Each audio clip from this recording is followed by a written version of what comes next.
Hey guys, Lou and I here, and thanks for tuning in to this review of All Stars 5 Episode 6.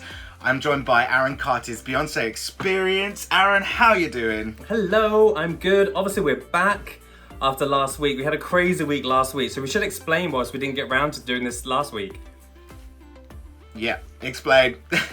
So obviously Lewis and I worked together and we were filming and I was performing for Harlow Pride, and it took out basically 3 days last week. So, you know, you guys have already watched this by Monday, Tuesday, so we thought we'd do a really quick recap now and then crack on to this week's episode.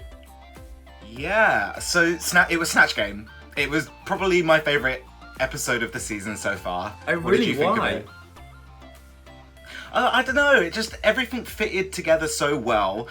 The Snatch Game was awesome. Jujubee had me peeing myself with laughter.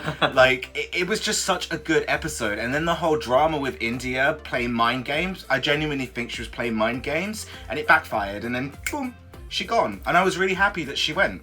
I was happy that she won. I mean, 4 times in the bottom in a row.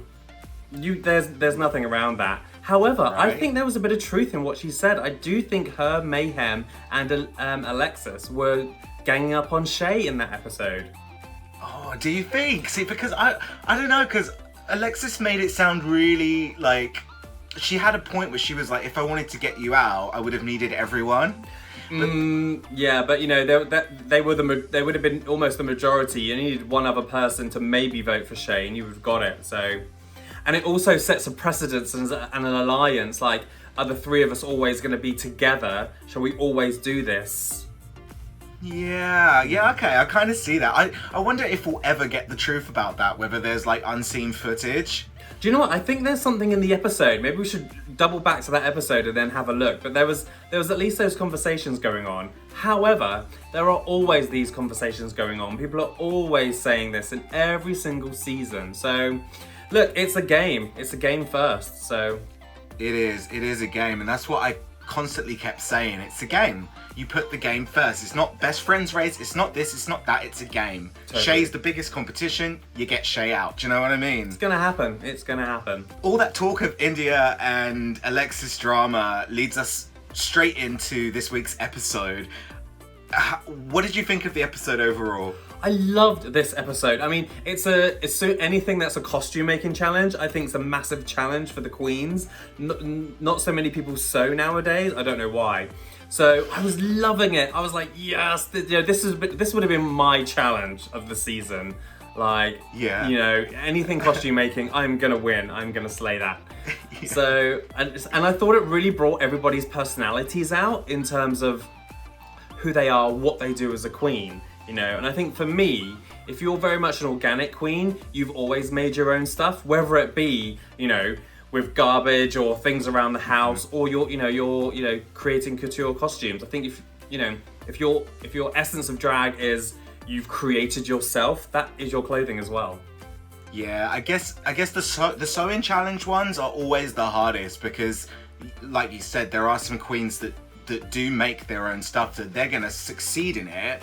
But then there's also those queens that buy their stuff, and it's kind of a challenge for them. It's a testament to see how good they actually are. Yeah. And I think this episodes like this always split the good from the bad, in my opinion. And you could definitely see that with some of the runways, I think. They do, and that's why I really like it when there's a sewing challenge at the very beginning of the season. Right. Because I think it definitely, you know, allows you to pit queens against each other on a skill set, which we all love. We're always looking at costumes. It's the most thing we ever talk about. So the drama of this episode, and which kept me on tender hooks all the way through the episode, was whoever is in the bottom now could go home. You know, if you're not in the top, you're in the bottom, and that's so scary. And I generally thought Alexis was gonna gun for that top spot. Yeah. But then what would she have done? Would she have sent Shea home and think, I got you, bitch, I got you? You know? You know what? We're never gonna know. No. We're never gonna know. We're gonna need to get Alexis on the phone and ask her if she won, would she have sent Shea home? I'm sure it's gonna come out. You know, like Shea said, what happens in the dark comes out in the light. I felt bad for Alexis in a way because after last week, there was so much mistrust in her from everyone. Yeah. And she was kind of singled out, and it felt like the other four, and then Alexis was just there in the workroom. Like, it was like, I never want to make someone feel alone, do you know what I mean? Absolutely. Or isolated. Yeah. And I felt bad for her this week, and she was trying to talk to everyone, but even Shea said, like, I'm still keeping my eye on you. Blair even said in her confessional, I'm still keeping my eye. Like, I felt a bit bad for her, you know? Totally, but I think that's valid as well. Like I say, I think there's a lot of truth in what she was saying, or at least what she was conspiring or trying to. However, Yeah. after last week, with the Snatch Game of Love, she really pulled that out of the bag, you know. So she was running a high, so she could have been, you know, in the top this week as well. Yeah, I kind of had a feeling at one point when she was making her garments, I thought that she would maybe be in the top this week. I genuinely did, but then as soon as I saw Cracker, it was fine. But we'll get onto the runway later. I want to talk about India's letters. Or lack of letters. Or lack of. She's not even there anymore, and she was still playing mind games. Yeah. It was just so funny. Where was Jujubee's letter? Where was Jujubee's letter? Yeah. it was poor Jujubee. I was like, oh. I mean, even Alexis got a letter. I know. I mean, I was surprised at her letter to Alexis. I thought there was going to be some shade in there. I thought that was going to be, I'm in the car park waiting for you, bitch. You know, I generally thought that. Yeah, I didn't understand why she did that. Like, because the first 20 minutes of this episode, they were still talking about India. Well, that's why, you know, she got that time. She did, and she did it from afar. She wasn't even there. She just dropped these little bombs and just let them go off as she left. You know what I mean? Totally. That's what it felt like, anyway. And I think you're right with what you said about Alexis. I think that did stir on her mind for the entire episode as well. You know, it was always at the forefront of her mind. And I don't think she was, you know, she did really well in the challenge, but I think she just wasn't there in spirit.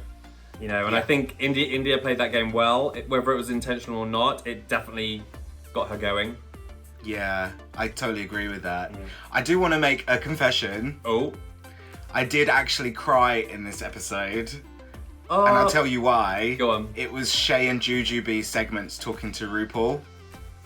I agree. It really got me. Yeah. And I mean, it's a Saturday morning. I'm emotional when I wake up anyway. But I just started crying. I actually started crying because it was so. I know we know Shea's story from back in her season, but to hear it again, I'd actually kind of forgotten about it. And then to hear Jujubee as well, and it kind of broke me a little bit. I don't know why. I was just like, oh, Lewis. No, I get you. I think what those stories really show is that these queens have so much resilience. You know, this is a really high pressured environment where a camera is on you the entire time. Yeah. You know, and it removes you away to remind ourselves that these queens have lives outside of Drag Race as well, you know. So it's really taken that into consideration inside the competition. And I know people play on that sub story, but I really think Drag Race do it really well because I think they just let you show a different side of a queen. And Ru was feeling that, you know, there was no crocodile tears there. She was feeling that. Yeah, completely. You could see like that she was completely drawn in, as was I. Like I'm not to get too personal, but like my dad has had cancer like 3 times, and then, you know, Jujubee with the drug and alcohol, I've been through that as well, and I relate to both those stories. I'm guessing that's why it hit me so much. But yeah, I love, like, sometimes I don't like sob stories, but these really allow you to connect to the queen, you know. And yeah, there is a real person. It's not just Shea, Coulee and Jujubee, like the big drag queens. There's a person there that's gone through some hard times, and you know, I loved that part of the episode. I think. Yeah, for me. I think that's probably the one thing this season has missed so far is those moments where Ru really connects with the girls. Yeah, I agree. And it made up for it for this episode, but I'd love to see more of that. And you know, now we whistle the girls down. You know, we're splitting hairs. I just hope we can see a little bit more of them as well. So let's get on to the challenge because, as we said, if it's a sewing challenge, it's going to be really hard. But then I generally thought when they were going to go to the family picnic, I thought they were going to interact with them. I didn't think that was going to be a runway. Yeah, no, same. I thought that they'd be interacting. Yeah, I think that would have been better. I think it's really hard to script something and make it funny as opposed to being in the moment. And I think that's where Blair fell down a bit. I think if she was in that character engaging with people, you know, she really surprised us with Ellen last week. So I think she could have done really well on this challenge. Yeah, I agree with that. And that's actually one note that I wrote down. Let's talk about Blair for a minute, because her runway, I really liked what she designed, but she fell short with the scripted comedy element of it. Because that's not really her. Like we saw last week, she wasn't hilarious as Ellen. Yeah. But she pulled it out on the runway for me. I loved both of her looks. Yeah, for me, I struggled with that second look. Well, do you know what? I actually struggled with both of them. I thought the first one was so far removed from her that she wasn't really in it. Yes, it was a lovely look, but was there any of her in it? And I've just looked how she was walking and, you know, acting. I think it was just, she felt a little bit uncomfortable wearing that. Yeah. And then the second outfit, the idea was amazing. It just missed a couple of points on execution. And Carson said it with the hair, like if you're gonna go for that wet, slick back look, you've gotta do it. Like Bag of Chips does a gorgeous wet look hair and it's stunning. And if she did that, it would have given her a real kind of Sharon Stone kind of look. And I think that would have really topped it off. And that just goes to show you that something so small can throw off your whole look. Yeah. No, okay, I get that. Yeah. I think I was just looking at it from a she's still surprising me every week with how much she's grown sort of eyes. My eyes are just like, wow, she's done it again. Like I was like, is that Blair Sinclair? Like really? But I didn't really think about it like how you just said. So that's actually, yeah, that's put something in my mind to think about, I think. But you know what, Shea said that. Shea said, look, I love how much you've grown. And she has. Blair has consistently just been safe or growing. The problem is we're at that space now. If you haven't got a win, you know, your track record or your report card is just gonna go against you, you know. And completely. It just goes to show that if you're not in the top now, you're in the bottom. And she's not been in the top. Has she won? Don't think she has. No, she hasn't. The only thing she won was the reading challenge. There you go. So that's gonna start going against you now, girl. Completely. Shea's looks. So I didn't like it.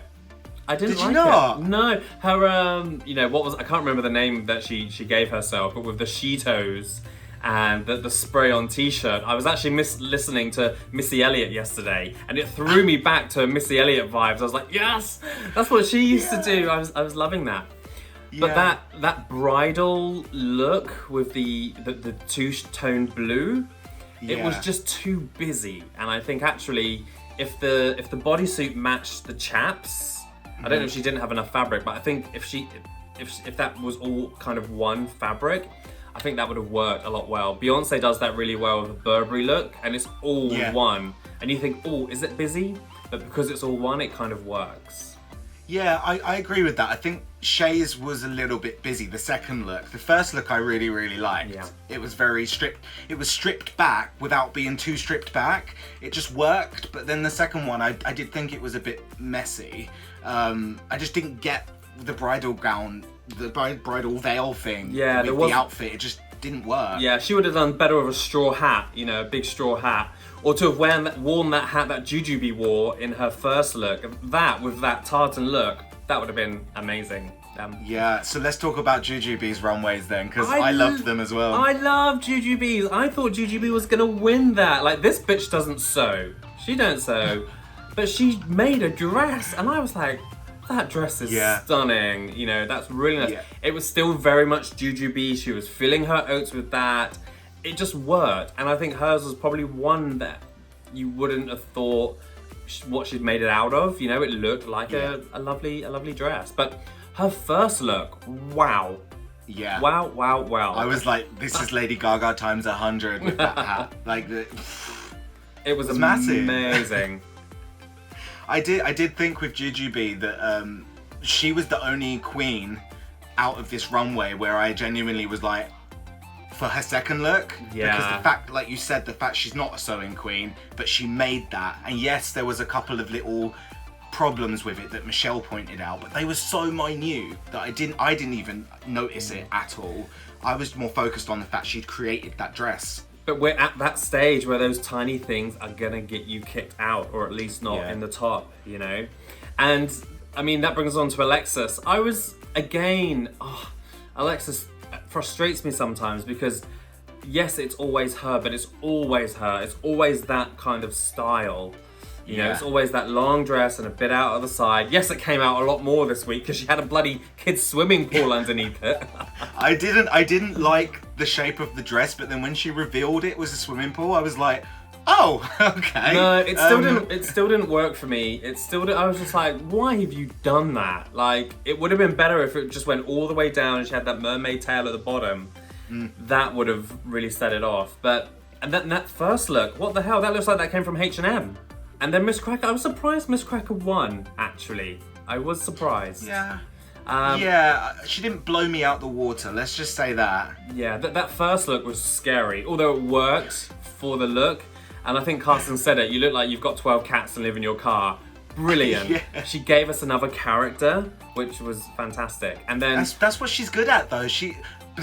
Last week she wasn't great at Lady Gaga, and I'm not being biased because I love her, but she wasn't great. But when she creates a character of her own, she does it really, really well. Totally. And then I think the second look was so well executed. I personally didn't like it, but it was so good and it was so her.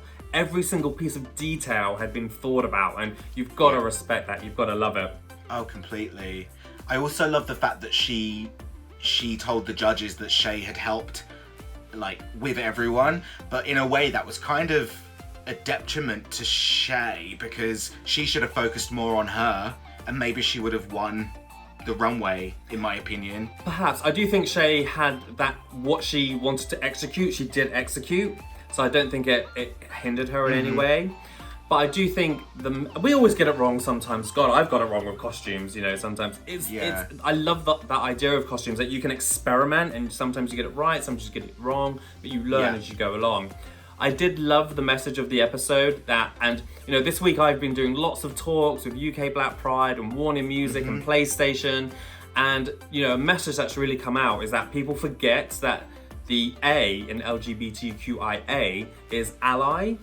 And we forget that the allies must be amongst ourselves before outsiders. You know, it's not straight white guys that should be our allies, it's ourselves. We should be allies to each other. So I love that she was like, we need to support each other within the community because right now we really do.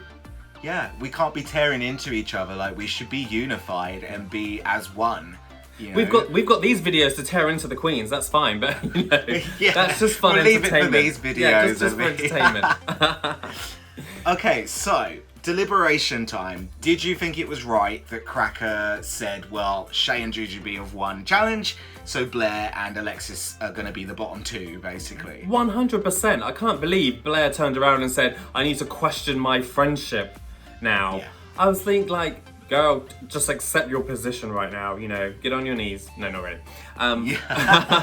Accept that position, you know, and I think she was shocked that Blair was being seen as the bottom of the bottom, which isn't a great place to be, of course not. But I agree. I think how Miz Cracker did it was really clever and very fair. Let's see who she did choose. My heart nearly sank when she took Shea's lipstick and put it in her chat. I was like, oh my god! Me too. I was like, no, she's too clever for that. She wouldn't have done it. So let's talk about the lip sync assassin, who I must say, when she came out, I didn't recognize her. Me neither. I was like, who? Me neither. Who was that? And I was like, yeah. It wasn't until they said Roxy Andrews, my jaw just went. Yeah. I mean, I clocked it. It took my brain a minute to kind of work out, and then my brain was flipping through like a Rolodex of drag queens, and I was like, wait, that's Roxy freaking Andrews. She looked amazing. Yeah, I didn't see it. She's lost weight, hasn't she? She's lost the weight. She's lost attitude, and girl, She was amazing. I think she should have won this episode. But yeah, I was blown away. The lip sync was really, really good. Roxy pulled it out the bag. She really did, and she had so many tricks in her bag. Well, no, she had so many tricks in her trunk.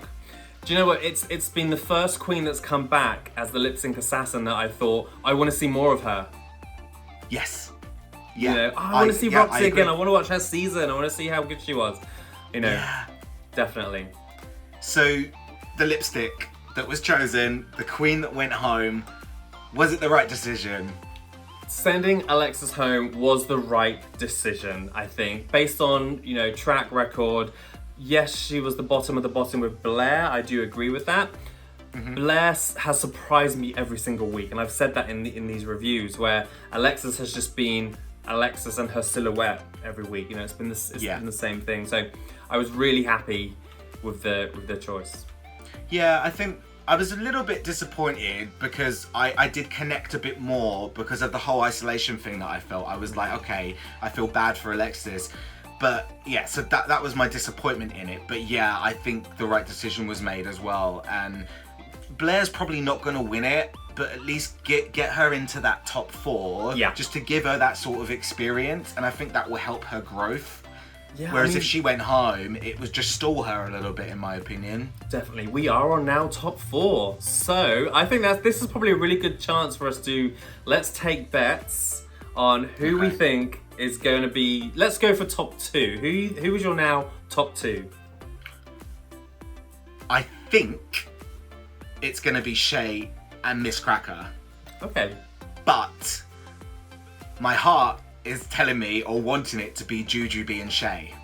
Do you know what? I think I agree with you. Yeah, I want Jujubee. I want Jujubee to win. Lewis, just remember, we're already now a couple of weeks away from getting you in drag.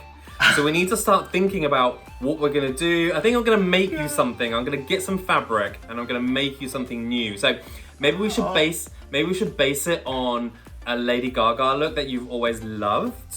Okay. And maybe I can whip something up for you. We need to think about what you're going to do about your facial hair. We can get that down. We can glue that down. Yeah, I've actually grown to like my moustache and my little goatee, but it does need to come off at some point. This is 5 months worth of growth. Wow. Well, maybe this is a good reason to get it off, and then at least you've always got that. So I let myself go through lockdown. Hey, that's fine. You've been working hard, so that's okay. I'll let you off. Yeah. Okay, Aaron. So that was us for this week.